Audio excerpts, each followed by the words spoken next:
김진의 돌직구쇼에 오신 여러분 반갑습니다. 김진입니다. 저는 오늘도 이곳 광화문 청계광장에 나왔습니다. 오늘 비 소식이 예정돼 있었는데 지금 조금씩 빗방울이 떨어지고 있습니다. 참고하시기 바라겠습니다. 한강에서 숨진 채 발견된 손정민 군 사건, 많은 분들의 안타까움이 제기된 사건입니다. 관련해서 아버지 측은 함께 있었던 친구의 행동과 관련해서 여러 가지 의문점을 제기한 바 있습니다. 그런데 조금 전 같이 있었던 친구 측에서 처음으로 입장을 냈습니다. 고 손정민 군의 아버지가 제기했던 여러 가지 의문점에 관련한 입장들도 나왔습니다. 예컨대 왜 신발을 버렸는지에 대한 해명이 나온 겁니다.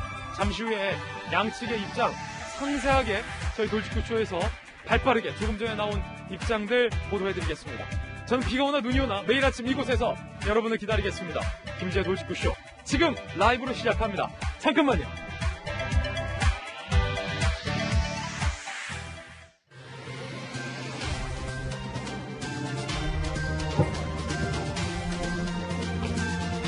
신문 읽어준 남자입니다. 한 주간 휴가 잘 다녀왔습니다. 조금 전에 고 손정민 군 사망과 관련해서 같이 있었던 친구가 처음으로 입장을 냈습니다. 여러 가지 의문점에 대한 해명이었는데 해명이 나오자 한 언론사와의 통화에서 손정민 군의 아버지가 이렇게 반응을 했습니다. 변명으로 일관하고 있다. 양측의 팽팽한 주장들, 입장들 저희 돌직구쇼에서 조금 전에 들어온 소식까지 상세하게 잠시 후에 짚어드리겠습니다. 돌직구쇼 함께 하시죠. 오늘 조간신문도 함께 보겠습니다. 먼저 중앙일보입니다. 윤석열 전 검찰총장이 5.18 민주화 운동 앞두고 입장을 냈습니다. 5.18 운동은 독재에 대한 강력한 거부 명령이다 라고 말입니다. 현재 진행 중인 역사다라는 의미심장한 입장도 냈습니다. 한 조간신문과의 통화에서 현 정부가 5.18 정신을 이용하고 있다라고도 현 정부를 향해 비판하기도 했습니다. 잠시 후에 윤 전 총장이 낸 정치 메시지 살펴보겠습니다. 다음 신문입니다. 이번엔 한겨레 신문입니다. 광주간 이낙연 전 대표 개헌 구상을 발표.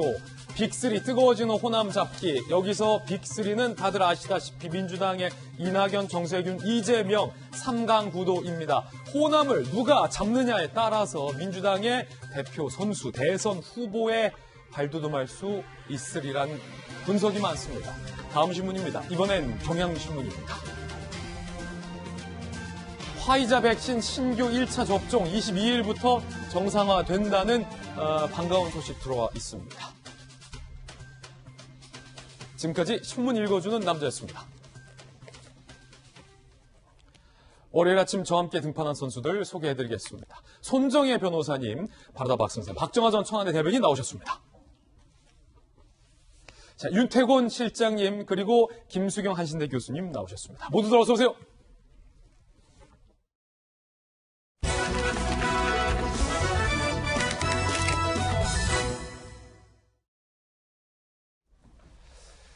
이성윤 중앙지검장 그리고 조국 전 법무부 장관 상관관계 과연 무엇일까요? 검찰이 최근에 공개한 공소장에 의하면 상당히 연관이 있어 보입니다. 그런데 박범계 법무부 장관은 그 연관성이 상당히 불편한가 봅니다. 박범계 법무부 장관이 조국 전 장관이 연루돼 있다라는 의혹보다도 검찰의 공소장이 어떻게 유출됐는지에 문제를 삼았습니다. 박범계 장관 유출자 색출령 누가 유출했는지 자발하는 거죠. 수원지검 이성윤 중앙지검장 기소 직후에 공소장을 자동으로 등록했습니다. 지난 12일 공소장 내용이 언론 보도로 공개가 됐지요. 자, 그 공소장 내용 중에는 갑자기 조 전 장관이 소환됐다라는 내용도 앞서 보도해드렸습니다. 조국 전 장관이 민정수석 시절에 이규원 검사의 김학의 불법 출금, 수사종단 요구 정황 연루돼 있다는 거예요. 박 장관, 공소장의 범죄 사실 불법 유출, 불법이라는 단어 썼어요. 공소장 유출자 색출 지시. 그러니까 세간의 관심은 조국 전 장관이 어떻게 연루돼 있고 정말로 외압을 한 거야? 라는 관심사도 있는데 그것보다는 왜 이 공소장이 유출됐는지에 박 장관은 더욱더 방점을 찍은 겁니다. 흥미롭게도 조국 전 법무부 장관이 법무부 장관 시절에 제정했던 공소장 공개 금지, 그 조국 금지령을 근거하여 불법이다라고 판단을 한 듯합니다. 법조계에선 조 전 수석 관련 의혹이 불거지자 조 전 수석이 만든 규정으로 수사팀을 압박하는 셈이다라는 비판도 현재 나온 상황입니다. 박범계 장관 이렇게 이야기했습니다. 박 장관의 이야기도 한번 들어보시죠. 차곡차곡 쌓아두고 있다는데요. 뭘? 이성윤 지검장 공소장이 이제 본인이 수령하기도 전에 지금 또 차곡차곡 쌓아놓고 있습니다. 그 의미가 차곡차곡 쌓아놨다는 건 더 묻지 마십시오. 차곡차곡 쌓아놓고 있습니다. 자, 더 묻지 말라니까 박 장관에게는 못 묻겠는데 과연 그 의미가 무엇일지 상당히 좀 궁금합니다. 다들 잘 아시겠습니다만 이성윤 중앙지검장의 공소장 속에 조 전 장관 관련 의혹이 어떻게 언급됐는지도 다시 한번 살펴보겠습니다. 함께 보시죠. 자, 박 장관이 이렇게 유출자를 색출하라라고 명령을 내렸던 이유도 공소장에 이런 내용이 나와 있기 때문인데 바로 이거예요. 조국 전 장관이 대통령 민정수석 시절에 이규원 검사 수사 중단 외압에 개입했다라는 정황이 검찰 주장이에요. 공소장에 담여 있다라는 겁니다. 이광철 당시 청와대 선임 행정관 이규원 검사 수사 안 받고 출국할 수 있게 해달라 라는 청탁을 조국 민정수석이 받았다더라라는 게 검찰의 주장. 이 청탁을 받은 조국 당시 민정수석이 당시 법무부 검찰국장에게 SOS를 쳤다. 결국 이규원 관련 수사가 종결됐다라는 게 검찰의 공소장에 담긴 검찰의 주장입니다. 검찰 주장대로라면 조국 당시 민정수석이 이 외압 과정에 연관이 돼 있다라고도 볼 수 있습니다. 물론 이건 검찰의 주장이니만큼 조 전 장관으로서는 현재 강하게 부인을 하고 있는 입장도 함께 설명을 해 드릴 수 있겠습니다. 일단은 윤태곤 실장님. 네. 지금 어쨌든 박 장관이 문제 제기한 것처럼 공소장이 밖으로 유출되는 것에 대해서는 조국 전 장관이 본부 장관 시절에 그러지 않기로 금지를 했는데 뭐 유출됐다면 그것도 좀 색출해 봐야 될 것 같긴 한데 두 가지잖아요. 조국 전 장관이 정말로 외압에 연루가 돼 있냐 그리고 이 문건 공소장을 누가 유출했느냐 이 두 가지 문제 중에 어떤 게 좀 더 중요하다고 보세요?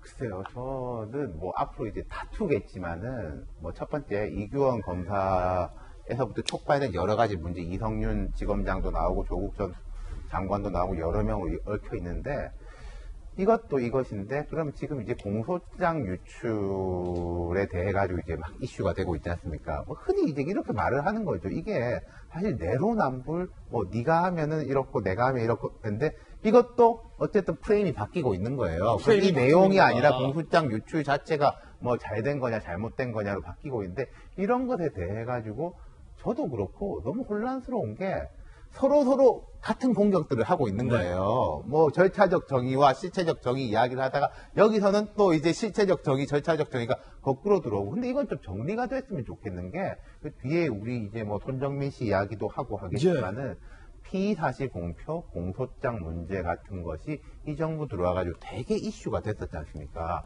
뭐 예컨대 과거 적폐수사까지 할 때는 뒀다가 조국 전 장관 때부터 왜 피의사실 공표라든지 이런 거에 대해 가지고 강력하게 하냐라고 하니까 조국 전 장관이 이 공소장 문제에 대한 규정을 만들면서 나 말고 그럼 그 이후부터 적용하는 거다라고 해서 이제 객관성을 담보하려고 했는데 막상 그 포토라인 문제 이런 거 있지 않습니까? 거기에 대해 가지고는 조국 전 장관부터 혜택을 받다. 네. 근데 포토라인 문제도 제가 이게 이야기가 조금 길어지지만 그래도 조금 설명을 드릴게요.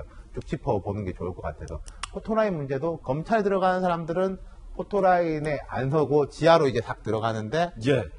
경찰 들어가는 사람들은 경찰은 우리는 뭐 그런 규정 없는데요. 뭐 이런 식으로 돼 있고 얼마 전에 이제 공수처 이성윤 지검장 뭐 황대 출두 이야기 나올 때도 그게 그 당사자가 이걸 바라지 않으니까 우리가 이제 그 사람의 인권을 위해 가지고 비공개로 출두하게 해준다라고 하는데 뭐 차량까지 이렇게 제공하고 그렇게 된 거 아닙니까? 이 피의사실 공표와 그 다음에 이제 피의자의 인권의 문제 이런 것도 누구 다르고 누구 다르냐? 피의사실 공표 문제 같은 경우에도 자 피의사실 공표를 못하게 하니까 그 뒤에는 공소장이 되면은 그때부터 기소가 된 거니까 네. 피의사실이 아니고 이 공소장은 지금까지 국회를 통해서건 어디를 통해서 항상 공개가 됐었다. 그 논리였는데 이제 조국 전 장관 때 이 이야기를 했고 추미애 장관 때 그 울산 사건 공소장 논란이 되니까 좀 뭐 천천히 봐도 된다. 꼭 법원에 가서 보면 되지. 그걸 미리 봐야 되냐라고 했다가 그때 이제 동아일보에서 단독으로 보도를 했지 않습니까? 그래가지고 이게 말하자면은 뭐 사문화까지는 아니지만은 그게 이제 무너진 건데 이번에는 또 공소장 유출 논란이 나왔는데 이번엔 근데 보니까 공소장이라기보다 공소장에 담긴 내용인 것 같아요. 그러니까 이성윤 지검장 피의자한테 전달도 안 됐는데 그게 유출됐다. 그러니까 공소장에 담긴 내용들이 다른 형식으로 정리돼가지고 이게 유출됐다. 이렇게 되는 건데 이 부분은 하여튼 저는 좀 빨리 정리했으면 좋겠어요. 이게 지금 그리고 법도 아니고 규정이거든요. 피의사실 공표, 포토라인, 공소장 문제 딱 정리해가지고 니 편 내 편 할 거 없이 똑같은 규정으로 하자라고 가는 게 맞겠죠. 예. 조국 전 장관이 2019년 때 이 피의사실 공표 금지 규칙, 규정 만든 바 있습니다. 조 전 장관의 그때 이야기 들어보시죠. 공개 소환 금지를 포함하여 수사 과정에서의 인권 침해를 방지하기 위해 형사 사건 공개 금지 등에 관한 규정도 10월 중 제정할 예정입니다. 박정하 전 대변인, 상당히 흥미로운 대목인데 저 때 당시에 조 전 장관 가족이 재판을 앞두고 있기 때문에 자기 사건 앞두고 있으니까 피의사실 공개 금지 규정 만드는 거 아니냐라는 논란이 일어서 제 사건 다음부터 적용하겠다라고 밝혔는데 상당히 흥미롭게 박범계 장관이 지금 문제 삼고 있는 것도 결국은 조 전 장관이 만들었던 그 규칙을 적용한다는 점에서 뭔가 좀 흥미롭습니다. 어떻게 보십니까? 그러니까 뭐 공교로울 수도 있지만 사실은 결국엔 내 사건에 대해서 내가 만든 규정에 대해서 적용을 시켜가는 것 같아요. 근데 저는 이게 무슨 절차적으로 문제가 되는 것도 뭐 이상하지만 그 본질이 좀 궁금해요. 사실은 그 뭐 조국 민정수석, 이광철 뭐 민정비서관 이런 단어들만 나오면 왜 이 정부 관계자들은 이렇게 부르르 떠는지 잘 모르겠어요. 제가 뭐 중고등학교 다니다 한 3, 40년 전에 보면은 왜 불량 학생들하고 시비 걸렸을 때 예. 본질과 상관없이 너 왜 말투가 그래? 왜 뭐 건방져? 뭐 이런 거 갖고 시비 걸려갖고 막 이런 적이 있거든요. 예. 저도 이거 보면은 그래도 박범계 장관이 대한민국의 법무장관인데 그 일의 선우, 그 다음에 일의 본질에 대해서는 누구보다도 이렇게 잘 정리를 할 수 있는 사람인데 제가 볼 때는 의도적으로 이게 본질을 좀 흐리려고 하는 거 아니냐. 뭔가 감추기 위해서 부르르 떨면서 이거 딴 데를 쳐다보고 있는 거 아닌가 이런 생각이 들어요. 지금 문제가 되고 있는 거는 과연 그럼 그때 당시에 이성윤 중앙지검장이 이 김학의 전 차관 불법 출금과 관련해서 문제가 있었을 때 청와대에서는 무슨 일이 있었고 청와대 민정수석은 어떤 일을 했었는지가 본질인데 그거는 놔두고 왜 이거 기소장이 나갔어라고 시비 거는 거는 저는 의도적으로 본질을 흐리고 딴 건 가지고 국민들의 관심을 저쪽으로 돌리려고 하는 거 아니냐. 예. 그렇다면 이번 사건도 그렇고 지난 울산시장 선거도 마찬가지고 하여튼 청와대 근처로만 가면 부르르 떨어서 딴 데로 본질을 흘러버리고 청와대에서 그때 무슨 일이 있었는지에 대해서 전혀 알면 안 된다라는 거 아닌가라는 저는 의심이 들어요. 그래서 뭐 박범계 장관은 뭐 차곡차곡 검찰에 대해서 뭘 쌓아가고 있다고 얘기는 합니다만은 저는 국민의 한 사람으로서 지난 여름 청와대에서는 무슨 일이 있었는지 그 의혹이 차곡차곡 쌓여가고 있다. 그 의혹 국민들이 궁금해하고 있다라는 말씀 좀 드리고 싶다는 말씀 아침에 드립니다. 예, 박범계 법무부 장관은 이와 관련해서 기소된 피고인이라도 공정하게 재판받을 권리가 있다라고 반박하기도 했는데 박정하 전 대변인, 그러니까 이게 물타기다라는 거는 박정하 전 대변인께서 개인 의견으로 지금 주장을 주고 계신 건데 이 질문도 추가적으로 드릴게요. 공소장의 내용이 유출된 것과 공소장 내용대로 조 전 민정수석이 당시에 불법 출금에 정말로 관여했다라는 의혹, 이 두 가지 중에 어떤 것이 더 청와대에 계셨으니까 심각한 의혹이라고 보십니까? 물론 뭐 그 재판 과정을 통해서 뭐 정리가 되겠습니다만 당연히 조국 당시 민정수석이 이 건에 개입을 했느냐 안 했느냐가 국민들이 알아야 되는 거고 그게 진실에 찾아 들어가는 길이지 이 기소장이 검찰이 수사해서 정리되었던 기소장이 어떤 식으로 나갔느냐가 지금 본질은 아니잖아요. 예. 사실은 정작 따지면 기소장은 검찰 내부에서 쓸 수 있는 이프로스라는 그 프로그램이 올라간다는 거예요. 지금 거기에 이미 한 100여 명이 궁금해서 그걸 다 쳐다봤다는 거예요. 그걸 가지고 누가 유출했냐고 그 색출해라고 얘기하는 거는 저는 뭐 본질과 상관없이 저쪽 달 가리키면서 자 절로 몰라갑시다 라고 주장하는 거라고밖에 생각을 할 수가 없는 상황입니다. 예, 박정하 전 대변인의 개인 견해였습니다. 그런가 하면 야당에서는 공소장 내용 유출보다도 이성윤 중앙지검장에 대한 징계가 우선 아니냐라고 반발했습니다. 함께 보시죠. 이성윤 직무배제가 우선이다. 이성윤 중앙지검장 기소됐죠. 김혜령 대변인은 결국 박 장관은 법무부의 자존심을 지키기보다 이성윤 지키기에 기수를 자임했다. 지금 필요한 건 이성윤 공소장 유출 진상조사가 아닌 이 지검장의 직무배제다라고 반발을 했습니다. 손정혜 변호사님, 법적으로는 어떻습니까? 지금 사실은 현직 중앙지검장이 기소가 됐고 그 공소장 내용 중 일부는 당시 민정수석도 연루가 돼 있다라는 게 검찰의 주장인 건데 뭐 초유의 상황으로 볼 수 있을 것 같은데 이성윤 중앙지검장 직무배제 건 그리고 앞서서 논란이 됐었던 공소장 유출 건 어떻게 보세요? 공소장 유출은 좀 오해들을 많이 하고 계신 것 같은데 이 법무부 훈령은 왜 만들어졌냐면 검찰개혁의 일환으로 인권수사 준칙을 만든 겁니다. 그리고 이렇게 이제 앞으로는 검찰이 인권보호에 충실하겠다라는 원칙으로 심지어 윤석열 총장이 검찰총장이었던 대검에서도 동의해서 검찰개혁이 이루어진 거거든요. 법과 훈령과 규정은 지키라고 만든 건데 네. 이 규정에 보시면은 법률에 근거 없이는 검사라고 할지라도 검사를 대상으로 하는 훈령입니다. 법무부 훈령이니까 검사님들에게 규범력이 있는 건데 10일 날 기소가 됐는데 13일 날 100명의 검사들이 이것을 무단으로 법률상 근거 없이 어떤 권한 없이 자기 수사도 아님에도 불구하고 열람을 했다라는 거예요. 명확하게 훈령을 위반했음에도 불구하고 법무부에서 이 관련된 조치를 안 한다고 한다면 법치주의의 어떤 몰살이죠. 그러려면 훈령을 왜 만들고 인권수사 준칙을 왜 만들고 검찰개혁을 왜 했습니까? 예. 100명이나 위반하는 걸 그대로 눈두고 볼 수는 없는 것이고 공개재판 원칙을 해야 된다라는 건 헌법상 원칙이 맞는데 그런 헌법상의 원칙이 또 무죄 추정의 원칙이 있기 때문에 그 경계선 그 인권의 충돌 지점에서 적어도 검사들은 법률상의 근거 없이 함부로 남의 공소장을 열어보거나 공개하지 말라는 게 훈령의 취지예요. 규칙은 지켜야 된다. 그 공소장이 올라와서 이제 공개 재판을 해야 되면 자연스럽게 언론 보도를 통해서나 피고인 측에서 이 공소장 내용은 공개될 수밖에 없습니다. 근데 예. 지금 문제를 삼는 것은 법률상 근거 없이 검사들이 이 사건을 마구 무단으로 열람을 했고 공개가 사전에 돼버렸다는 거예요. 네.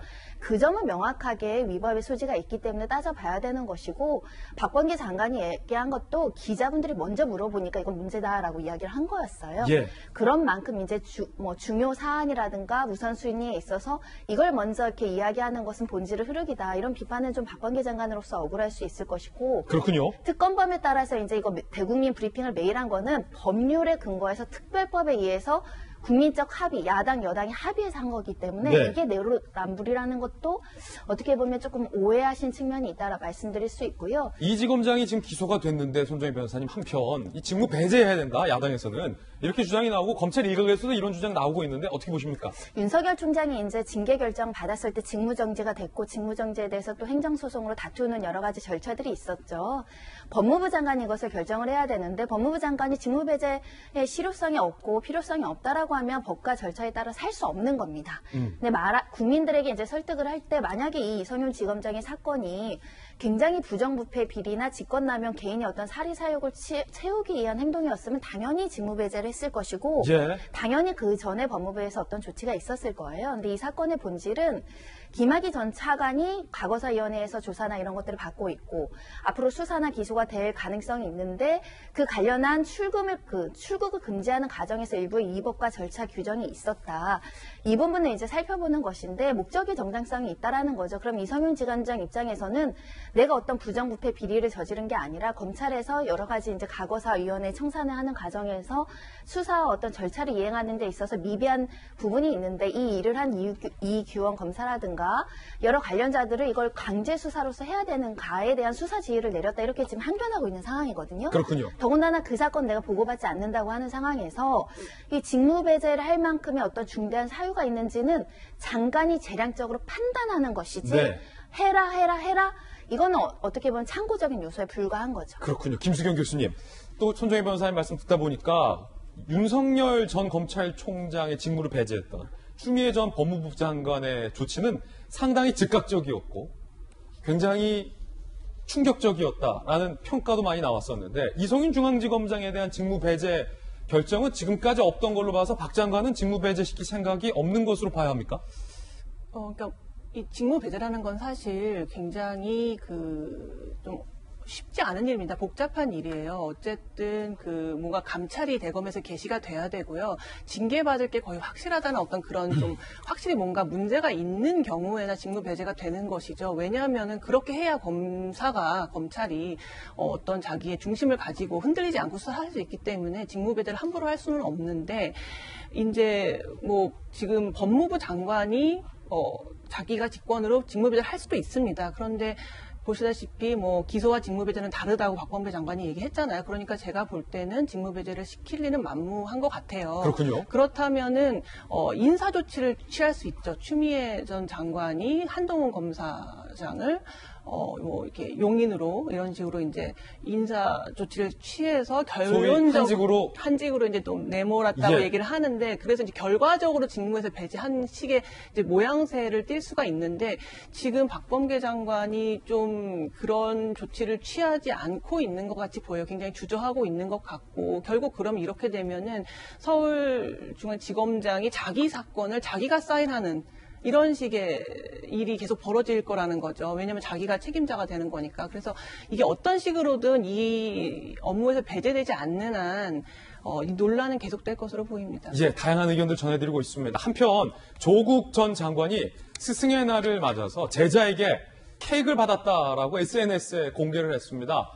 굉장히 함께 보시죠. 정성스러운 케이크입니다. 1단, 2단, 3단 케이크. 사실은 살면서 3단 케이크 받는 것은 그렇게 쉽지는 않아요.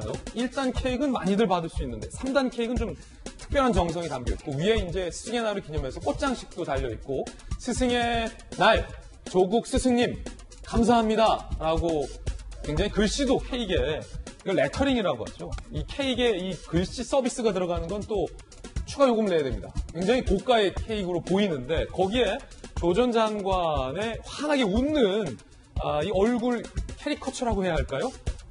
장식이 되어 있는 굉장히 정성스러운 케이크 사진을 스승의 날에 받았다라며 사진과 이런 글을 올라갔습니다. 학교로 돌아가지 못하고 있는 못난 선생이 맞이하는 스승의 날입니다. 라며 제자에게 케이크를 받았다라는 사진과 글을 올렸습니다. 조 전 장관 입장에서는 개인적인 입장에서는 지금 직위 해제가 됐고 강의를 하겠다라고 밝혔지만 강의를 못하게 된 상황에서 제자들이 이렇게 정성스러운 스승의 은혜에 감사하는 케이크를 보냈다면 뭉클할 것 같기도 하고 제자들에게 미안할 것 같기도 할 것 같습니다. 이런 글을 올렸나 보다 했는데 추미애 전 법무장관이 이런 글을 올렸습니다. 사진과 스승의 날 추미애 전 장관님 감사합니다. 라는 케이크를 올린 거예요. 그런데 어딘가 묘하게 닮았습니다. 3단 케이크도 닮았고 글씨체도 닮았고 꽃장식도 닮았고 위에 캐리커처도 닮았습니다. 자, 그럼 여기서 의문점. 조 전 장관의 제자가 추 전 장관의 제자인가? 여러 가지 의문점이 든 대목인데 추미애 전 장관은 뭐라고 글을 올렸을까요?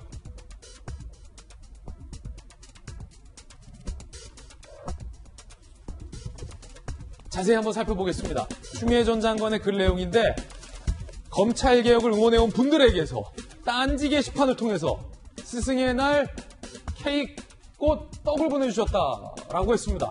똑같은 케이크로 보이는데 조 전 장관은 제자들이 보냈다고 하고 추 전 장관은 딴지 게시판, 김어준 씨와 연관이 되어 있는 딴지 게시판을 통해서 케이크를 보내줬다고 하니 보는 사람이 어리둥절한 상황인데요. 야당의 허은하 의원은 이런 주장을 했습니다. 조국 추미애 두 전직 장관이 스승의 날 케이크를 받았다더니 김어준 씨의 하사품이냐. 정의와 공정이 사라진 정권의 민낯을 국민께 가르쳐줬더니 선물 받으실만 하다라고 주장을 했습니다.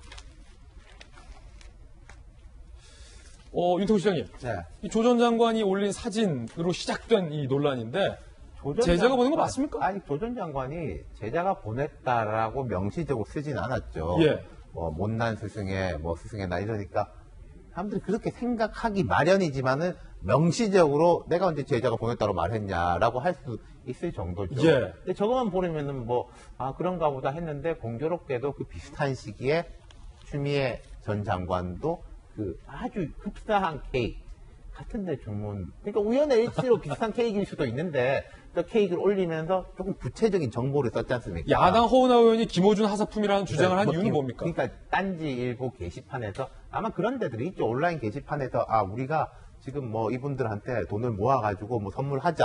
충분히 그럴 수 있는 거 아닙니까? 이제 그걸 가지고 이제 저 허은하 의원은 김어준 씨가 줬다. 김어준 씨의 팬들이 준 건데 그렇게 좀 이제 정치적인 공격을 가한 것이고 이게 모르겠어요. 어떻게 보면 그냥 뭐 자기들이 돈 모아가지고 내 인생의 스승이라고 생각하는 분한테 준다는 게 뭐 그게 무슨 문제겠습니까만은 이제 스승의 날에 마침 올리니까 요즘 스승의 날에 아무것도 못 주잖아요. 예. 김영란법 때문에 저도 제 애가 이제 유치원 다니는데 선생님한테 커피 기프티콘이라도 하나 보내드리고 싶은데 그거 못해가지고 이제 편지 써서 드렸거든요. 그렇군요. 그와 별개로 조국 장관은 그 부분을 하려고 하는데 추미애 전 장관이 이야기하면서 뭔가 정치적인 색채가 예. 확 강해졌다. 그러니까 조국 전 장관 입장에서 이게 원래 내 의도가 이게 아니었는데 뭐 그렇게 된 거 아닌가. 그런데 조 전 장관 해명을 통해서 제자가 보내줬다라고 명시를 했습니다. 조 전 장관이 허은하 의원 주장에 이렇게 반박을 했습니다. 망상적 주장이 어이가 없다라고 사실을 부인했어요. 아까 주장을 부인했어요. 야당의 주장을. 김원준 씨가 나의 제자가 아닌데 왜 이런 케이크 보내주는데. 제자와 지인들이 보내준 것이다. 근데 이게 약간 다시 보태자면은 제자가 보내줬다고 했어요. 이것저것 여러 가지를 받았겠죠. 근데 이렇게 꼬투리를 잡는 것 같아요. 좀 그렇지만은 케이크 하나에 대해 가지고 무슨 제자와 지인들이 돈을 보태가지고 했겠습니까? 예. 저거는 뭐 하고 또 다른 제자들이 뭔가 선물을 줬을 수도 있겠죠. 예. 진실은 알 수 없겠습니다. 스승님, 김수경 교수님. 그러니까 누가 조 전 장관에게 저걸 보냈는지는 의문이에요. 조 전 장관 주장대로 정말로 제자들이 보냈고 추 장관이 받은 케이크와 우연의 일치인 건지, 그러니까 딴지 게시판에서 통해서 받았다는 김어준 씨 팬클럽 등을 통해서 받았다는 추 전 장관의 케이크와 우연하게 일치한 건지, 아니면 제자가 보낸 게 아니고 같은 분들이 보낸 건데 조 전 장관이 제자가 보냈다라고 주장을 하고 있는 건지는 우리가 알 수는 없습니다만 어떻게 보십니까? 저 알 수는 없죠. 근데 일단 처음 그 조국 전 장관이 저 사진을 올렸을 때 저도 맨 처음에 떠올린 게 김영란법이었어요. 왜냐면은 이제 뭐 커피 한 잔도 받을 수 없게 돼 있거든요. 그래서 뭐 아주 옛날에 졸업해서 이해관계가 전혀 없는 제자라면은 뭐 케이크를 보냈을 수도 있겠지만 요즘 뭐 교수들, 교사들 저런 거 절대 이제 SNS라든가 어디에 설령 받더라고, 받지도 않겠지만 받더라도 저런 걸 이렇게 오픈할 수 없는데 왜 저런 걸 올렸을까 부적절하다고 생각은 좀 했었거든요. 그런데 마침 저 추미애 전 장관의 케이크와 너무나 똑같이 닮았고 추미애 전 장관의 글을 보면은 저게 딴지일보 게시판을 이용하는 팬들이 보내준 거라고 생각이 드니까 사람들이 볼 때는 좀 자연스럽게 추론이 가능한 거죠. 같은 데서 물론 뭐 같은 데서 케이크를 맞췄을 수도 있지만 같은 사람들이 보낸 거구나라고 생각을 할 수도 있는데 만약에 그렇다 하더라도 뭐 팬들이 연예인한테 무슨 날이 되면은 뭐 선물 보내는 것처럼 뭐 그런 차원에서 이루어진 일이 아닌가 싶은 생각은 드는데 조 전 장관이 저렇게 이제 글을 올리고 나서 추미애 전 장관이 저런 글을 올릴 줄은 몰랐던 것 같아요. 그렇다 보니까 조금 모양새가 빠지는 상황이 된 것 같습니다. 예. 뭐 우연의 일치겠죠. 정말 조 전 장관 주장대로 제자들이 보낸 케이크 맞겠죠. 그런 것 갖고 뭐 누가 보냈다라는 것을 뭐 이렇게 공방을 펼칠 이유가 있겠나라는 생각도 한편으로 듭니다. 자, 이번에 저희가 준비한 두 번째 이슈인데요. 한강에서 사망한 채 발견된 손정민 군의 사건, 많은 국민들이 안타까워하고 있습니다. 특히 고 손정민 군의 아버지의 이 안타까움에 많은 국민들이 공감을 하고 있는 상황이고요. 생각보다 경찰의 수사 상황도 이 국민들의 궁금증을 해소하기에는 좀 너무 느린 것 아니냐, 늦는 것 아니냐라는 질타의 목소리도 나오고 있는 것이 현실입니다. 조금 전 같이 있었던 친구 측에서 처음으로 공개적인 입장을 냈습니다. 그간 손정민 군의 아버지가 제기했던 의문점들에 대한 구체적인 해명도 함께 있었던 친구 측은 제시를 했습니다. 예컨대 왜 신발을 버렸느냐에 대한 해명도 포함이 됐습니다. 오늘 저희 김재의 돌직구쇼에서 조금 전에 나왔던 양측의 입장에 대해서 하나하나씩 차분하고 냉철하게 전달해드리겠습니다. 한 언론사 기자와의 통화에서 이 친구 측의 해명에 대해서 손정민 군의 아버지는 변명으로 일관하고 있다라는 다소 격앙된 비판의 반응을 내놓기도 했습니다. 이 모든 이야기 지금부터 하나하나씩 전달해드리겠습니다. 먼저 한강공원에서 어제 비가 참 많이 왔는데 수백 명의 시민들이 손정민 군의 죽음을 애도하는 집회가 열렸다고 합니다. 영상으로 만나보시죠.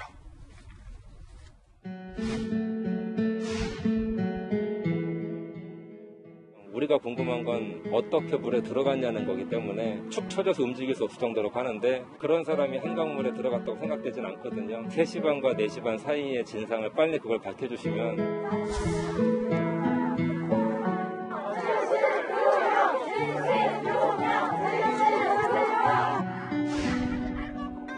국민의 마음을 달래주고 싶고 부모 입장이고 가슴이 아픈 거예요. 자기 꿈을 한번 펼쳐보지도 못하고 어서 빨리 진실이 규명되기 바란다.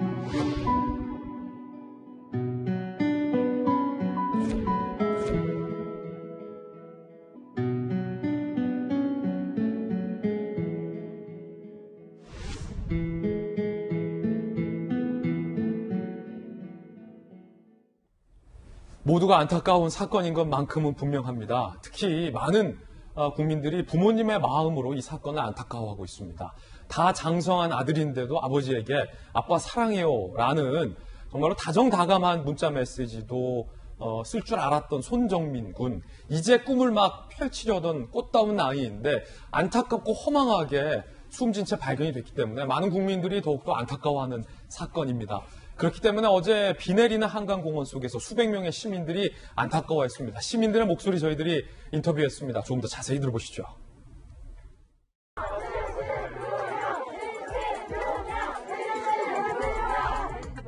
서쪽 경찰서도 이거 강철에는 뭐가 있지 않나. 부분 결과에 대해서 저는 믿지 않습니다. 익사하기 전까지 과연 강에 어떻게 해서 들어가는가 이게 제일 중요하죠. 그러니까 여기 완전 부드러져 있어 사진을 보면. 그런데 그 사람이 어떻게 걸어서 갈 수 있겠어요. 잔디밭에 있을 때 그까지 갈 기력이 도저히 안 되는데. 기사를 계속 지켜보는데 이게 또 사견치 않은 부분들이 되게 많이 나오더라고요. 물론 뭐 확인되지 않은 거라고는 하나 CCTV라든가 의심이 들 만한 부분이 많고, 그래서 저도 국민의 한 사람으로서 이거는 좀 밝혀졌으면 좋겠다라는 마음이 들고 나왔습니다. 정말 제대로 된 수사, 그 친구가 국민들이 말하는 그 사람이든 아니든 사람이 할 거리는 했어야 되는데 숨어 있으니까 더 의혹이 제기되는 것 같습니다. 부모 입장이고 가슴이 아픈 거예요. 자기 꿈을 한번 펼쳐보지도 못하고 또 빨리 진실이 규명되기 바란다. 좀 그런 느낌으로 지금 현장에 나오게 됐습니다. 자, 그러니까 한강공원에 나온 시민들의 마음도 이렇게 이해하시면 될 것 같습니다. 부모님의 마음인 거예요. 왜 다 장성한 아이가 이렇게 허망하게 사망한 채 발견됐는지, 꼭 누구의 탓이라는 것뿐이 아니라 어떻게 물에 빠지게 됐는지의 과정, 지금 경찰이 아직 수사를 하고 있고 아직 경찰이 규명하지 못한 40분간의 그 시간 속에서 무슨 일들이 일어났는지를 객관적으로 국민들은 알고 싶다라는 말씀이신 것 같습니다. 국민들의 말씀은. 윤태구 실장님, 네. 시민분들이 어제 많이 모였습니다. 경찰이 수사를 하고 있을 것 같은데, 하고 있는데 그 40분, 예컨대 이 친구가 기억하는 시간을 제외한 핵심적인 그 40분에 어떻게 해서 안타까운 일이 발생했는지 그 부분도 좀 빨리 밝혀달라, 정확하게 밝혀달라, 빨리보다는 이게 어떤 시민분들의 메시지 아니겠습니까? 그러니까 우리가 항상 여러 일들이나 사건들에 대해 가지고 미싱볼이 여기에서 여기 다음 중간에 이제 되게 궁금한데 이게 왜 이랬을까라는 부분들이 있는 거잖아요. 이런 사건도 그렇고 저런 사건도 그렇고. 근데 그 부분이 잘 모르겠습니다. 뭐 완벽하게 밝혀질 수 있을 것인지는 경찰이 제일 답답해서 제일 열심히 하겠죠. 예. 40분에 대해 가지고. 그리고 지금까지 많이 좁혀진 거지 않습니까? 처음에 뭐 2시간 뭐 이렇게 나오다가 목격자들이 그때 좀 얘들이 이제 술이 너무 많이 취해가지고 이 청년들이 이제 쓰러져 있는 것 같아가지고 사진 찍은 분들도 있고, 또 한 사람에 대해서 찍은 분들도 있고, 또 이제 뒤에 나오겠습니다만은 A군이 내가 이렇게 움직였다라고 해서 이 40분까지 좁혀진 거고, 또 직접적인 사인은 익사인 거고. 근데 그러면 여기에 이제 술이 많이 취해서 쓰러져 있는 청년이 어떻게 끝까지 들어갔느냐, 이 미싱 링크를 밝혀달라는 건데, 모르겠어요. 열심히 하겠지만은 예. 안 나올 수 있을 가능성도 또 있을 것 같다. 그런 느낌이 이제 드는 건데, 예. 그렇다면은 그게 안 나왔을 때 그게 이제 뭐 의도적으로 수사를 안 한 거 아니냐.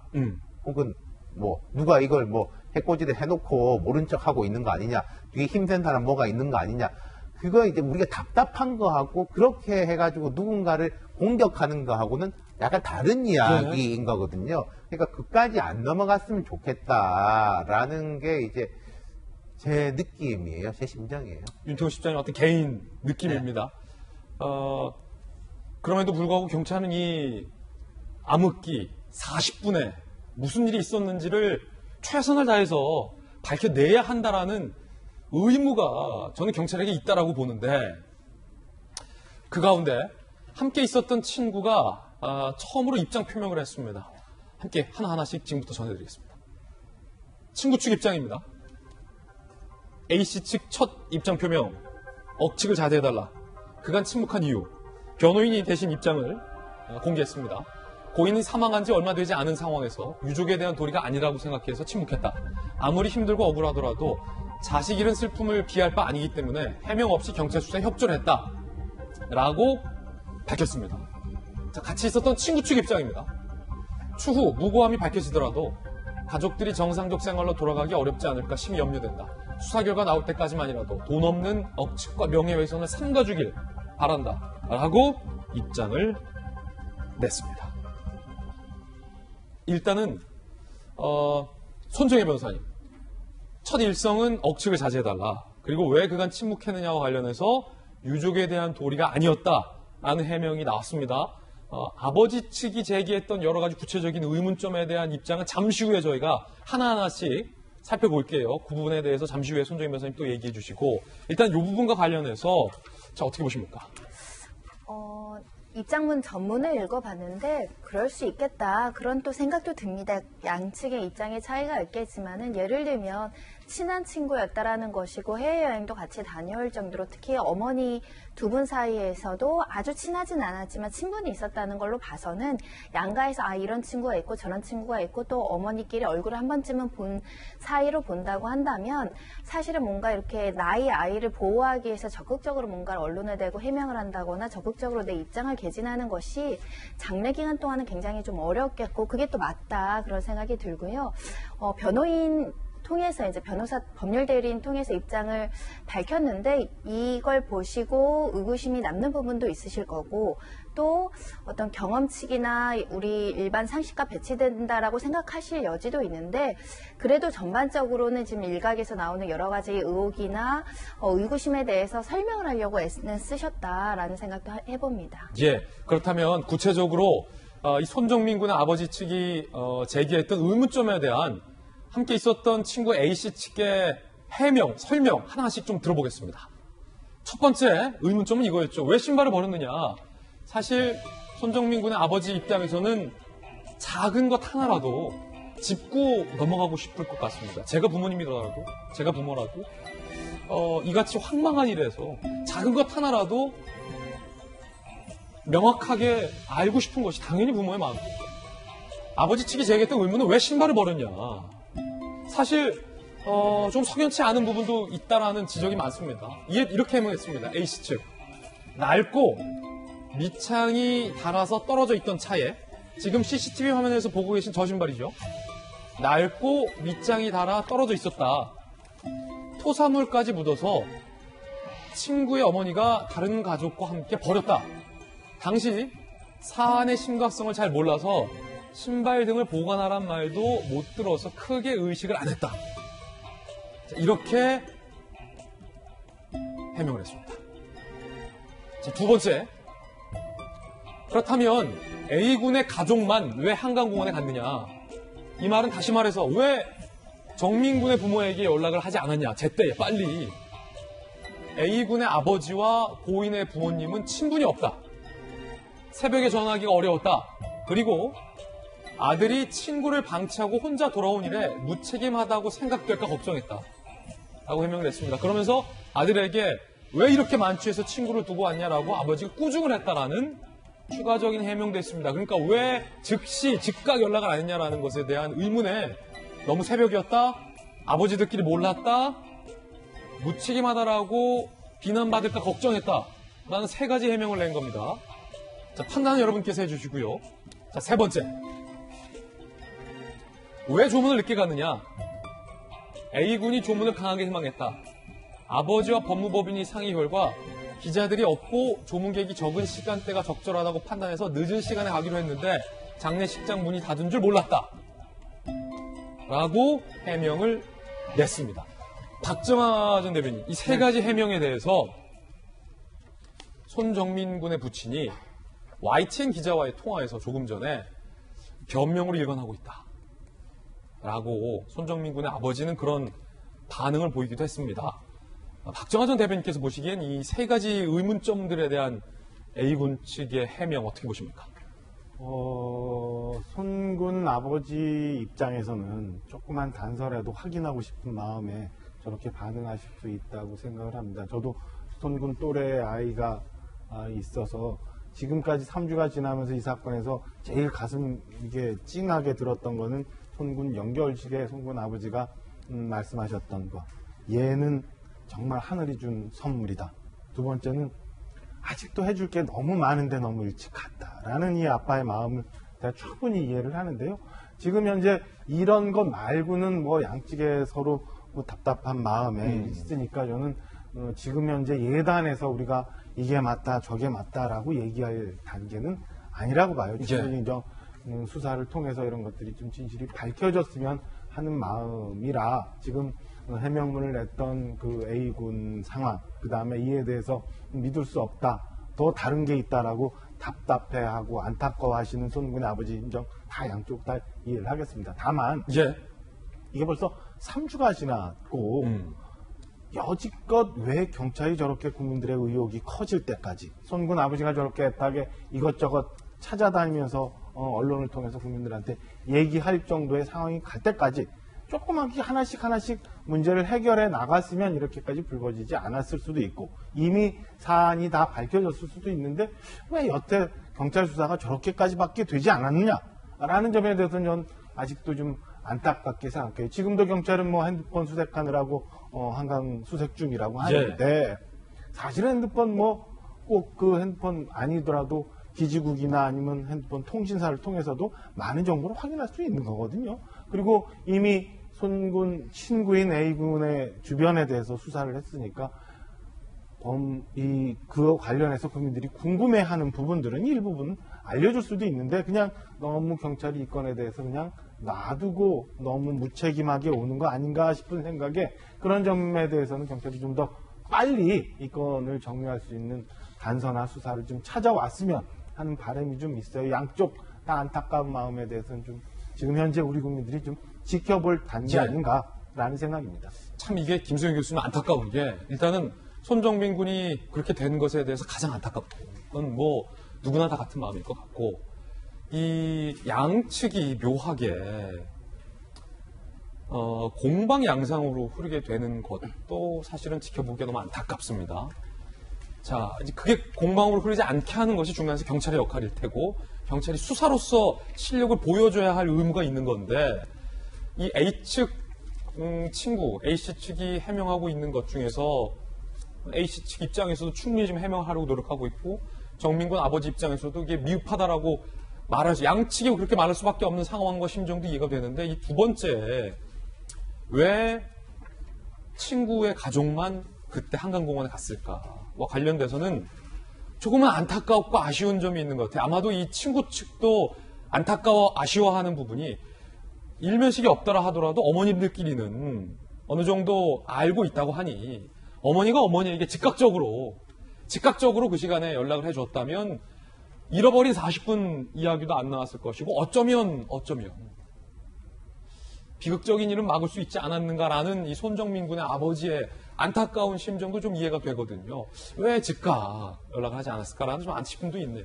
그렇죠. 이제 손군의 부모님 입장에서는 그때 그 전화만 한번 해줬어도 내가 당장 나가서 찾아봤을 텐데 그 시간에 너무 상황이 지연되었고 아이는 결국 이제 한강에서 이제 익사한 것으로 일단 경찰 수사 결과 나오고 있는데요. 그러니까 지금 이 사건이 물론 너무나 가슴 아픈 사건이고 또 어떤 연유로 도대체 완전히 쓰러져서 만취 상태로 쓰러진 상태인 것 같은데 어떻게 한강으로 걸어 들어가서 사망했다는 것인지에 대한 그 부분이 규명이 안 되다 보니까 지금 국민들이 뭔가 미심쩍다, 알 수 없다. 그 부분에 대해서 철저하게 수사해 달라라는 어떤 목소리가 커지고 있는 것 같아요. 그런데 이제 보면은 이 사건이 물론 충격적인 사건이지만 이렇게 전국적인 어떤 현상으로 번지게 된 데에는 경찰 수사에 대한 못 믿는 불신하는 그런 부분들이 있는 것 같고 지금까지 사실 어떤 윗선의 무슨 개입이나 이런 것들로 수사가 제대로 이루어지지 않는 그런 수많은 사례를 이제 국민들이 보다 보니까 혹시 이 건도 뭔가 윗선에서 힘 있는 사람들이 제대로 수사를 못하게 막는 거 아니야? 라는 어떤 음모론들이 인터넷에 아주 판을 치고 있거든요. 심지어 지난 주말에는 법무부 고위 관계자 이름까지도 그 친구의 친인척이 아니냐 이런 얘기들이 막 나왔어요. 이렇게 일파만파 확인되지 않는 사실들이 막 기정사실처럼 번지고 있는 데에는 사실 그 친구 측이 물론 수사에 최선을 다해서 협조하고 있다고 말은 하고는 있었지만 이제 국민들이 볼 때는 왜 좀 더 적극적으로 이야기하지 않았나. 그리고 이제 그 친구 측의 이야기는 지금 진실 공방을 하는 것은 고인 유족에 대한 도리가 아니라서 좀 가만히 있었다고 얘기했지만 어떻게 보면은 이 고인의 유족 측에서는 이 공방을 원하고 있을지도 몰라요. 뭔지 이야기를 해보고 그거에 대해서 일일이 다 따져보자. 아마 그런 심정일 건데 고인을 위한다는 명목으로 그동안 조용히 있었다. 그냥 경찰에만 협조했다라고 하는 게 오히려 고인 입장에서는 아니다. 차라리 다 내놓고 우리 한번 하나씩 다 따져보자라는 심정일 것 같거든요. 그래서 좀 더 경찰도 여러 가지 의혹에 대해서 좀 낱낱이 수사를 해주고 국민들에게 설명하는 노력들이 좀 필요하다는 생각이 듭니다. 저는 약간 생각이 다른 게요. 예. 아까 우리가 이제 피의사실 공표 공소장 여기서도 쭉 이야기가 나왔지만은 기준과 매뉴얼 그리고 이제 어떤 사건일 때라도 이제 똑같이 적용이 되는 기준들이 있으면 오히려 더 흔들리지 않았을 건데 국민들의 알 권리 맞아요. 알 권리가 중요한데 이거는 댓글이 많이 붙으니까 세게 해야 되고 이건 댓글이 작게 붙으니까 이거 살살 해도 되고 이런 식들에 대한 것들도 좀 있지 않은가. 지금 이게 경찰 입장에서는 이 A군이라는 사람이 피의자도 아니고 참고인인데 그럼 여기 이제 인터넷에서 막 이거 발표라고 한다 해가지고 참고인에 대해서 조사한 내용을 브리핑해야 되느냐. 이 사람이 이런 의혹을 받고 있고 이렇게 해명을 했다라는 걸 브리핑해야 되느냐. 그리고 A군 입장에서는 이게 손정민 군 부모님이 되게 격앙돼 있는데 거기서 이제 대거리를 하는 식으로 되는 것보다 우리는 경찰을 통해 가지고 중간에 좀 단절해 놓고 이야기를 하는 게 훨씬 효과적이겠다. 그렇게 생각할 수도 있는 거거든요. 근데 그러면은 제가 이제 경찰은 아니지만은 경찰 입장에서도 답답할 거예요. 우리 어느 장단에 춤을 춰야 되느냐. 예. 피의사실 공표라든지 이런 부분하고 국민의 알 권리 사이에서 균형점을 어떻게 잡아야 될 거냐. 그럼 이 부분은요. 저는 솔직히 말씀드리면은 서초경찰서 차원이 아니라 경찰 상층부에서 직접 수사 지휘를 하라는 게 아니라 이런 부분에 대해서는 좀 선을 그어주고 책임을 져줄 필요가 있는 거예요. 경찰이 더 적극적으로. 그러니까 서초경찰서 이런저런 정도까지 해라. 라는 식으로 이제 기준을 만들어줘야 되는 거죠. 근데, 경찰서에서 이런 거는 절대로 지시가 아닙니다. 최선을 다해서 적극적으로 하라. 세상 그런 건 지시가 아니에요. 누구나 다 할 수 있는 말이다. 그럼요. 저도 할 수 있는 말이죠. 저는 경찰 수뇌부에 오히려 조금 책임을 묻고 싶은 게 있어요. 자, 그렇죠. 경찰 수뇌부가 더 적극적으로 해야 할 필요가 있다라는 돌직구까지 윤태호 실장은 알려줬습니다. 40분을 규명해야 한다는 겁니다. 함께 보시죠. 그날의 재구성, 사라진 40분 규명될 수 있을까? 경찰의 역량, 수사 역량, 경찰 수뇌부의 적극적인 책임감. 여러 패널분들 이런 얘기 해주고 계세요. 4월 25일 새벽 2시에 목격했고 2시 18분에 이 사진 목격자가 촬영했죠. 3시 30분 A씨가 본인 휴대폰으로 부모님과 통화했어요. 이날까지 재구성이 됐다고 볼 수 있어요. 3시 30분 이후에 3시 38분부터 4시 20분 즉 친구가 혼자 잠들어 있어서 목격자가 깨워서 정민이가 사라진 그 40분 이게 지금 규명이 안 된 겁니다. 이게 지금 공백인 겁니다. 암흑기입니다. 이 40분. 자, 이거를 경찰이 수사로 밝혀내야죠. 경찰의 의무죠, 이거. 목자가 없는데요. 이래가지고 차이피해 시간 끌 일은 아니라는 겁니다. 이 40분 경찰이 밝혀낼 수 있을지 조금 더 기다려보겠습니다. 자, 안타까운 손정민 군의 사망 의혹, 그 친구 측의 해명 충분히 보도해드렸습니다. 자, 이번에 저희가 준비한 다음 순서입니다. 오늘 사실 뜨거운 뉴스들이 많습니다. 가장 뜨거운 인물들만 3명 저희가 선정해봤습니다. 오늘의 핫상, 윤석열 전 검찰 총장이 5.18과 관련돼서 입장을 냈습니다. 그리고 MBC 사장, 그리고 벨기에 대사 부인 3명의 핫상 선정되어 있습니다. 첫 번째 핫상, 윤석열 전 총장 핫상. 윤 전 총장이 5.18 민주화 운동과 관련된 메시지를 냈는데 현 정부를 비판했습니다. 5.18 정신은 힘을 가진 자가 권력을 남용해 누구를 탄압할 때 크든 작든 끊임없이 거부하고 저항하라는 것이다 라고 5.18 정신, 민주화 운동 정신을 규정했습니다. 그러면서 보편적 인권 정신에 입각해 UN 북한 인권 결의안에 이름을 빼서는 안 된다. 현 정부가, 여권과 현 정부가 북한 인권에 대해서 목소리를 내지 않고 있는 것을 비판했습니다. 현 정부가 5.18 정신 선택적으로 써먹고 던지면 안 된다. 강력히 비판을 했고요. 진영에 따라 편할 때 쓰고 불편하면 던지는 것이 5.18 정신이냐 라고 윤 전 총장이 문제 삼았습니다. 자유민주주의의 반대는 독재와 전체주의다. 그런데 현 정부는 헌법의 자유민주주의에서 자유를 빼려 하지 않았느냐라며 비판을 하기도 했습니다. 윤 전 총장이 지난 3월에 자유민주주의 보호에 온 힘을 다하겠다라고 목소리를 낸 바 있습니다. 그때 이야기도 들어보시죠. 이 나라를 지탱해온 헌법 정신과 법치 시스템이 파괴되고 있습니다. 그 피해는 오로지 국민에게 돌아갈 것입니다.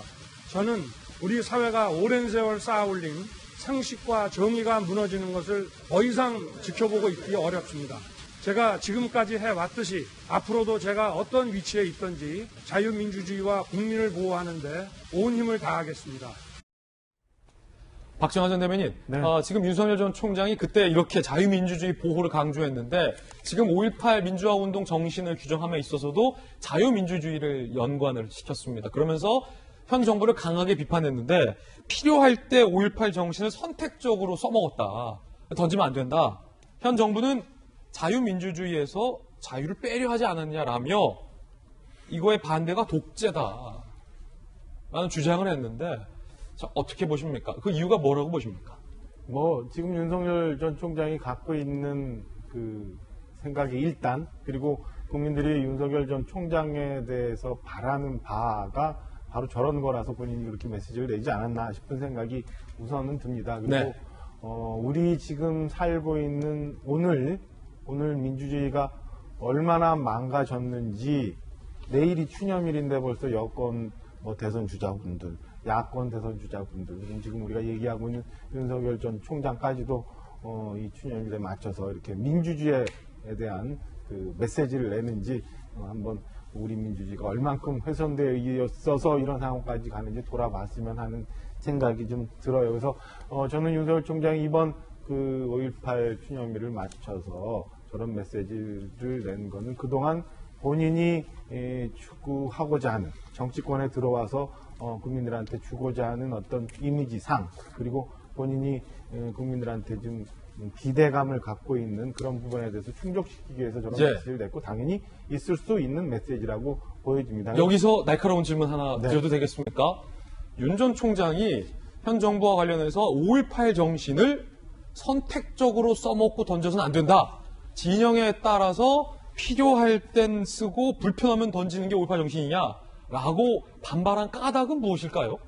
이게 의미하는 바가 무엇일까요? 저는 윤석열 총장 마음속에 들어가 보지는 못했습니다만 추측이죠. 지금 있는 상황이, 지금 우리나라에서 이루어지고 있는 자유민주주의의 이 상황이, 저는 여권에서 그동안 5.18 무슨 촛불 이렇게 해오면서 마치 모두 본인들이 다 민주주의를 수호하고 민주주의의 상징인장 해왔지만 그들 손에 의해서 우리나라의 지금 자유민주주의가 훼손돼 가고 있다. 그래서 선택적으로 5.18 정신을 그들이 사용하고 있는 거 아니냐라는 주장을 하고 있는 건 아닌가라고 봐요. 우리가 거기에 곧대서 북한 인권 문제도 얘기를 했고 지금 현재 있는 미얀마 문제도 얘기를 했고 이런 건에 대해서 적극적으로 얘기 안 하고 있는 우리나라 지금 정부에 대해서 좀 일침을 놓은 거 아닌가라는 생각이 듭니다. 그래서 충분히 윤석열 전 총장으로서 할 수 있는 얘기였다. 다만 제가 오늘 이 메시지를 보면서 분명하게 확인한 것. 어떤 거요?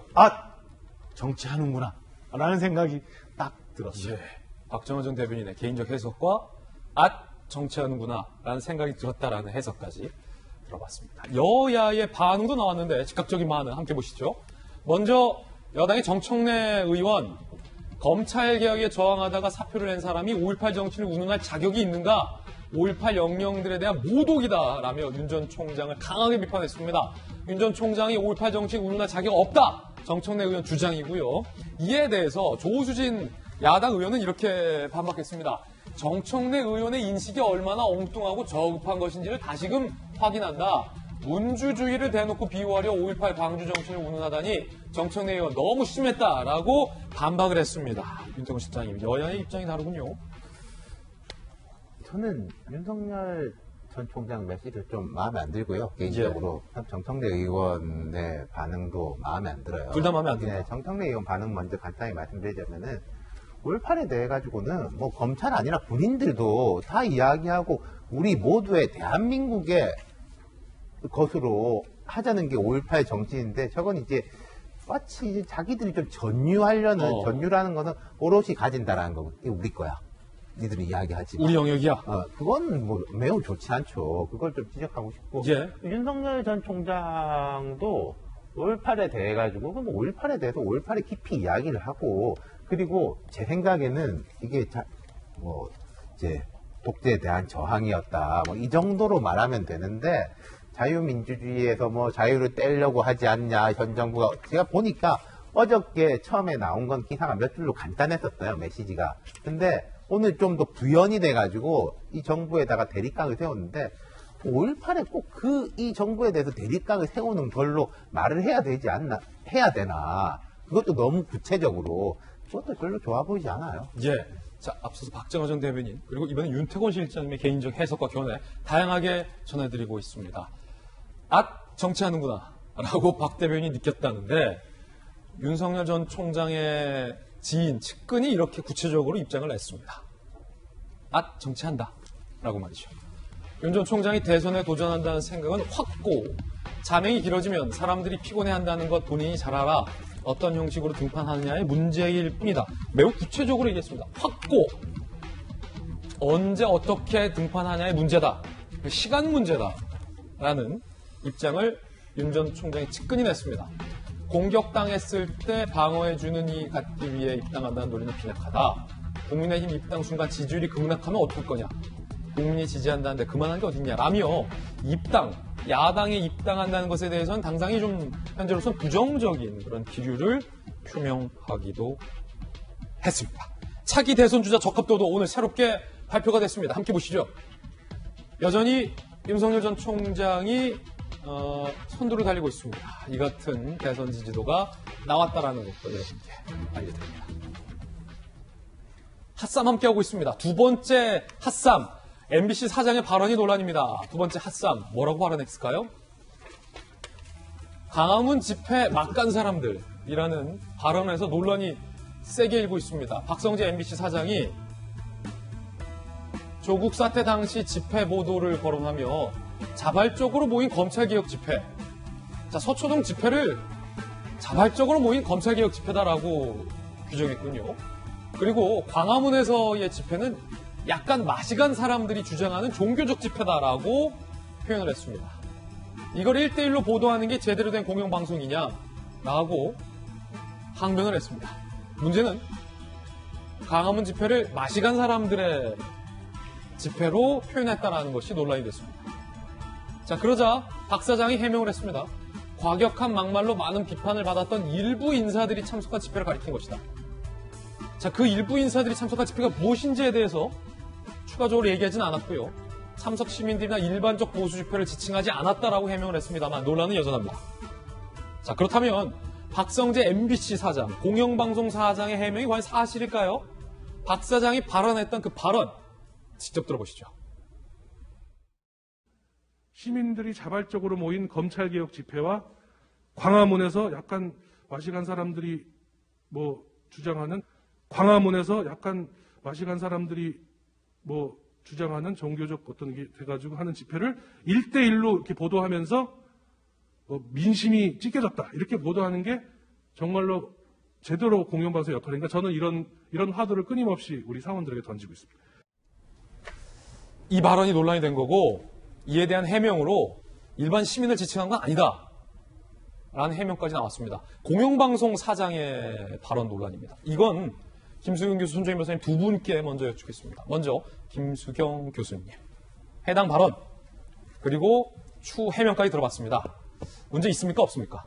일단 맛이 같다는 표현 자체가 너무 저급하고요. 저게 그냥 사석에서 자기 지인들하고 얘기한 게 아니라 어떤 학회에서 기조 연설을 하면서 이제 저런 표현을 쓴 거거든요. 그래서 그 표현 자체가 너무 저급해서 일단 부적절하고요.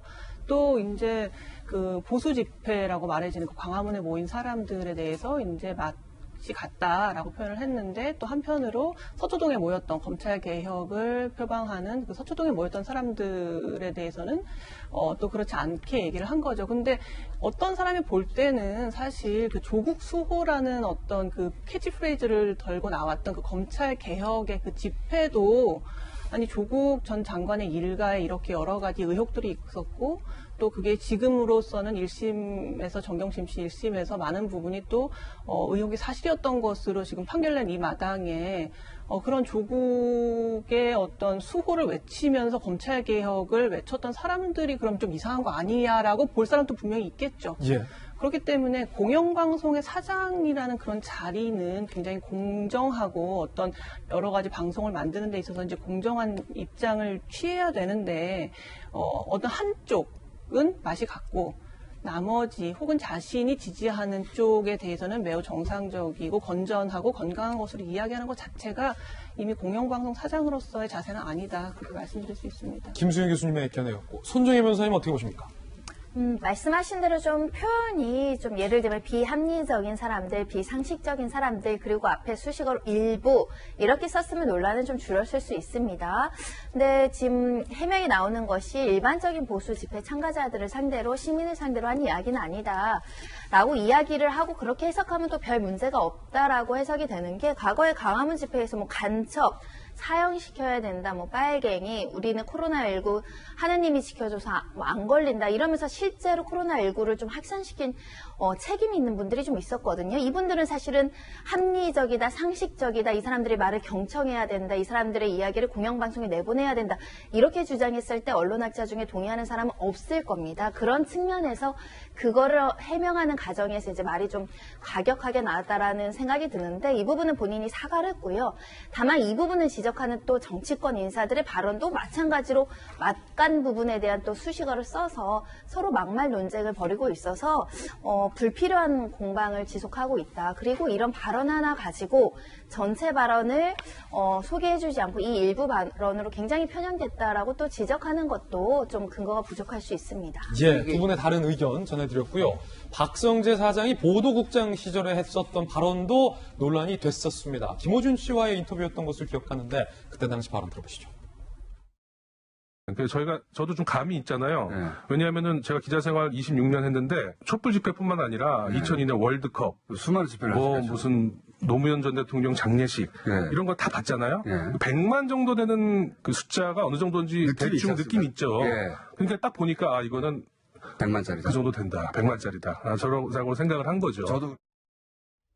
그러니까 이게 공방이 왜 벌어졌냐면은 손정혜 변호사님도 말씀하셨지만은 흔히 이제 지난 3일째 집회라고 뭐 코로나는 지켜준다 이 집회가 있고 지금 이 논쟁이 됐던 거는 광화문에 이제 조국 수호 이른바 검찰 개혁 집회와 거기에 대해 반대되는 그때 광화문에서 서초동에 처음에 많이 모여서 40만 100만 하니까 광화문에 오히려 거꾸로 더 모여가지고 그때 보수 쪽뿐만 아니라 중도 우파 뭐 중도 민주당 지지자도 나도 나왔다 이런 식으로 그때 보도 많이 됐던 거 기억하실 거예요. 숫자가 훨씬 높았는데 그걸 왜 1대1로 동일하게 다뤄야 되지 않느냐라는 거에 대해 가지고 그걸 어떻게 똑같이 다루냐라고 한 거니까 그리고 3.1절 집회 이거하고 약간 다른 거예요.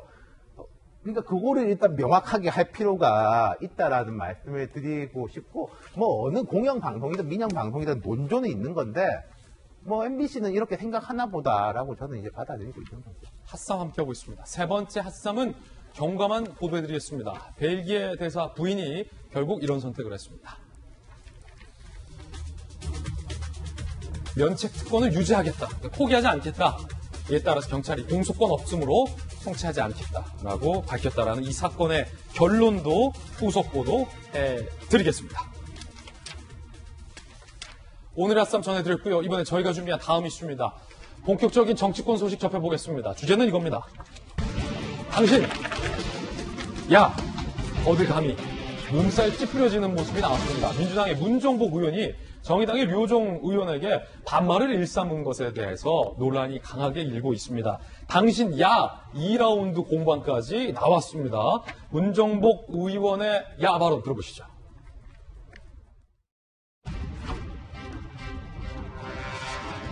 박준현 해수부 장관 후보자가 자진 사퇴했고 외교 행랑을 이용한 부인의 밀수 행위는 명백히 외교관의 직위를 이용한 범죄 행위입니다.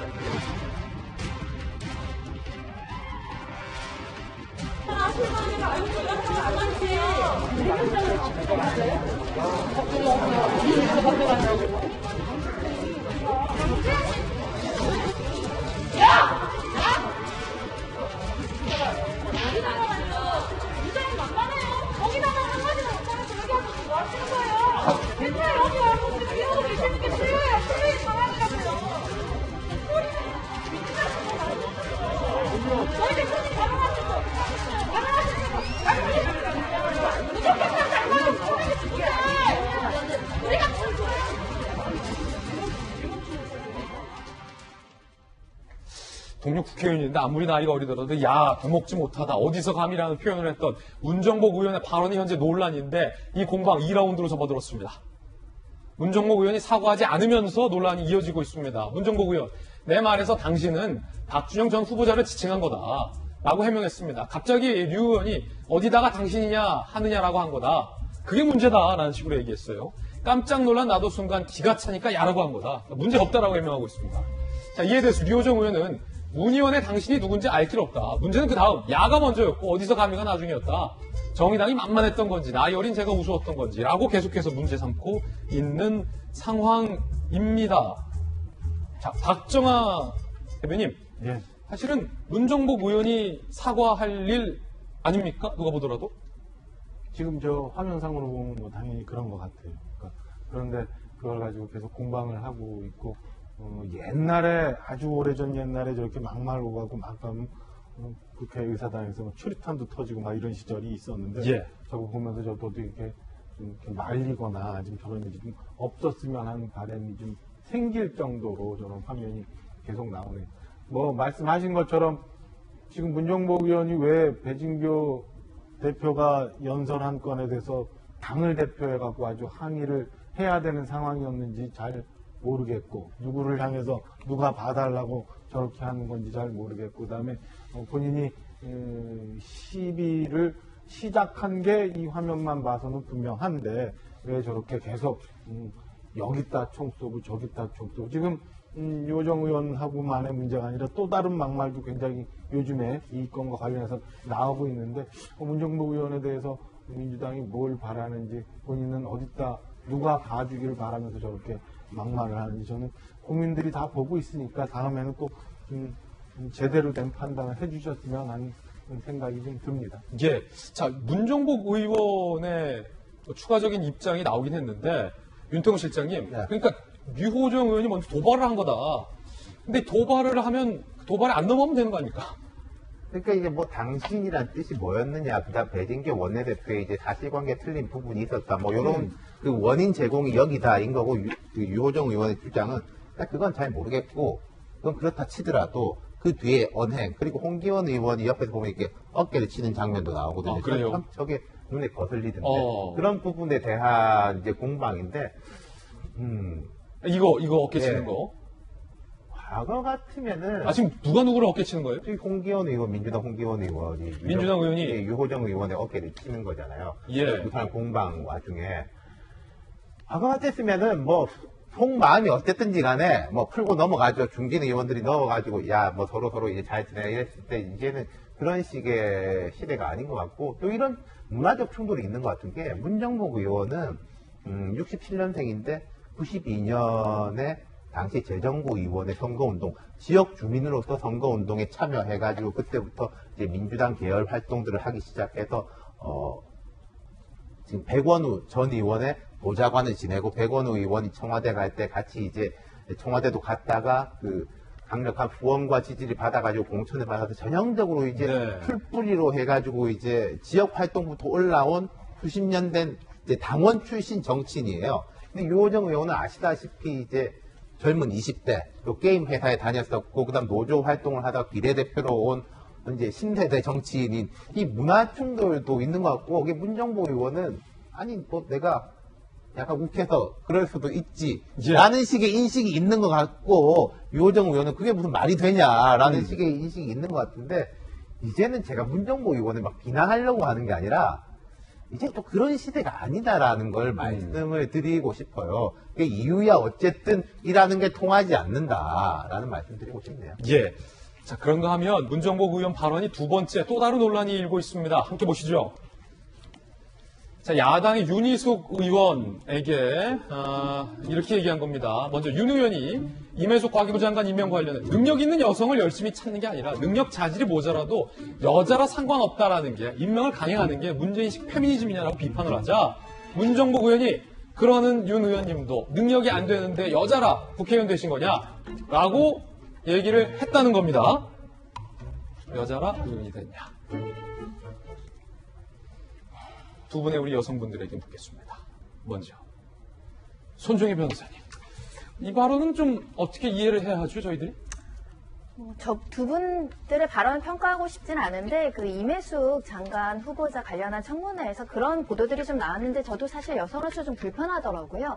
그러니까 보도의 내용은 이런 겁니다. 이제 3명 중에 1명을 낙마를 해야 되는데 여성이기 때문에 살아남았다. 여성 티오 때문에. 사실은 그거는 그 보도를 한쪽으로 보고자 하니까 그런 보도가 나오고 그런 논평이 나오는 것인데 속으로 그런 생각이 들더라고요. 여성이 무엇인가를 하면 이 사람들은 어떤 유리천장을 좀 타파시키기 위한 여러 가지 제도적 이익의 결과일지 본인이 능력이 있어서 추천된 거 아니다. 이렇게 생각하는 선입견과 차별을 조장할까 봐 좀 염려가 됐습니다. 그렇죠. 왜냐하면 사실 국회의원도 공천 과정에서 가산점 받아요. 그리고 말씀드린 것처럼 공직자도 마찬가지고 법이나 제도가 뭐 사내이사 몇 % 여성으로 해라, 어디 위원회 여성으로 몇 %를 하라고 하거든요. 그것 때문에 반발하는 사람들이 있기는 이미 있습니다. 역차별이라고. 하지만 그 제도가 들어온 연역이나 역사를 봤을 때는 그게 꼭 특혜를 줬다 이렇게 볼 여지가 적음에도 불구하고 항상 뭔가 여성이 고위공직자가 되면은 여성이기 때문에 능력 없는데 이런 선입견이 작동하는 게 아닌가. 그런 측면에서 지금 두 국회의원분들이 그런 선입견을 강조하고 조장하는 발언들을 하고 있어서 좀 안타깝다. 여성들이 스스로 내가 능력이 있어서 이 자리에 왔다라고 이제 당당하게 말하는 모습이 아름답지. 당신도 여성이라서 이 자리에 왔습니까? 그럼 당신도입니까? 뭐 이렇게 공방을 하는 것은 앞으로 좀 미래 진취적인 어떤 지향점을 봐줘야 되는 두 국회의원께서 뭐 지금은 그럴 수 있다고 생각하는데 앞으로는 그러시지 않으셨으면 좋겠습니다. 김수영 교수님. 당초 얼마 전에 이제 문재인 대통령이 그 기자회견에서 이제 임혜숙 장관 후보자에 대해서 이제 여성들도 이제 성공하는 뭐 롤모델이 필요하다 이런 식으로 얘기를 했잖아요. 차라리 거기에서 다소간의 흠결이 있지만 전문성과 업적이 뛰어난 분이기 때문에 적임자다라고 말을 했으면은 이런 논란이 당초 안 있었을 것 같은데 여자기 때문에 여자를 반드시 앉혀야 된다는 취지로 이제 말을 하다 보니까 이제 여성의 입장에서는 좀 굴욕적이기도 하고 되게 시혜적인 거죠. 그러니까 남성들이 나눠주는 자리를 그냥 내가 들어간 것처럼. 그래서 당초 그 발언 자체가 이런 논란을 불어일으킬 수밖에 없었다라는 생각이 좀 듭니다. 각 패널들의 다양한 개인견을 들려드리고 있습니다. 국회의 반말 역사가 꽤 유서 깊습니다. 이야기 들어보시죠. 그렇게 예의도 없이 하고 싶은 말 마음대로 꺼놓고 그냥 간게 예의입니까? 잘 짓을 해야지 말이야. 장재원, 왜 불평하? 들어봐. 그렇지. 장관님! 경찰이야? 야, 국회의원 품위 지켜. 국회의원 품위 지켜. 그만한 소리 한번 더 해봐. 자, 조금만 조용히 해주세요.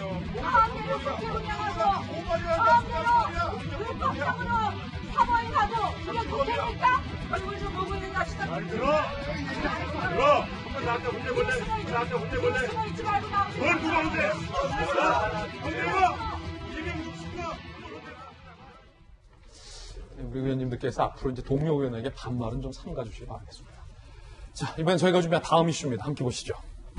광주에 간 이낙연, 이재명, 정세균, 앞서 윤석열 전 총장 이야기, 그리고 이번에 민주당이 대권주자 이야기 간략하게 살펴보겠습니다. 먼저 이낙연 전 대표가 본인이 꺼내들었던 사면론, 꺼내들었던 것에 대해서 뒤늦게 사과했습니다. 올해 초 저는 전직 대통령 사면을 거론했습니다. 그러나 저는 국민의 뜻과 촛불의 정신을 충분히 헤아리지 못했습니다. 그 잘못을 사과드립니다. 앞으로 국민의 뜻을 살피는데 소홀함이 없도록 하겠습니다. 한참 전에 두 전직 대통령 사면해야 한다라는 주장을 했던 것에 대해서 신중하지 못했다라며 사과를 뒤늦게 한 겁니다. 그리고 이낙연, 이재명, 정세균 이 세 명의 대권 주자들이 모두 호남 민심을 잡기 위해서 광주행을 택했습니다. 이들의 대권 지지도도 나왔습니다. 함께 보시죠. 자, 민주당 후보 중에 대통령 적합 인물에서 지지도 결과는 이렇습니다. 이재명, 이낙연, 정세균 순이고, 윤태호 시장님, 5.18 광주 민주화 운동을 앞두고 3인 3색 호남 공략에 나섰어요. 일단 호남에서 마음을 얻어야 그리고 나서야 뭐 또 된다 이런 생각이죠? 그러니까 민주당의 이제 양대 축이라고 하자면은 흔히 말하는 이제 친문 이렇게 진영이 있는 거고 그다음 호남이 있는 거 아니겠습니까? 친문 진영에 대해서 일단 5.18이고 또 지금 광주 전남에서 민주당 지지율 상당히 떨어졌어요. 대통령 지지율하고 동시에 떨어졌는데 그렇다라고 해서 이게 국민의힘으로 간 건 아니거든요. 지금 실망해서 좀 걷어놓은 상태이기 때문에 여기서 먼저 기선을 잡아야지 앞으로 경선이라든지 이 부분에서 이제 유리해질 수 있겠다. 특히 이낙연 전 대표 같은 경우 지금 많이 빠졌지 않습니까? 그러니까 여기서부터 뭐 하는 게 이제 급선무지 뭐 어디 서울 경기도 가가지고 하는 건 부차적인 일이거든요. 그래서 한참 전부터 호남에 좀 되게 몰두하는 모습을 보였고 요즘 보면은 아주 크게는 아니지만 조금씩 이제 호남에서는 반등한다. 이낙연 전 대표 측 입장 캠프에서는 그렇게 자체로 분석을 하고 있어요. 그래서 앞으로 이런 게 더 이어질 것 같습니다. 자 그렇군요. 박정환 전 대변인 두 전직 대통령 사면론을 꺼내들었던 이낙연 전 대표가 뒤늦게 사과한 부분에 대해서도 여러 가지 말들이 많은데 어떻게 보세요?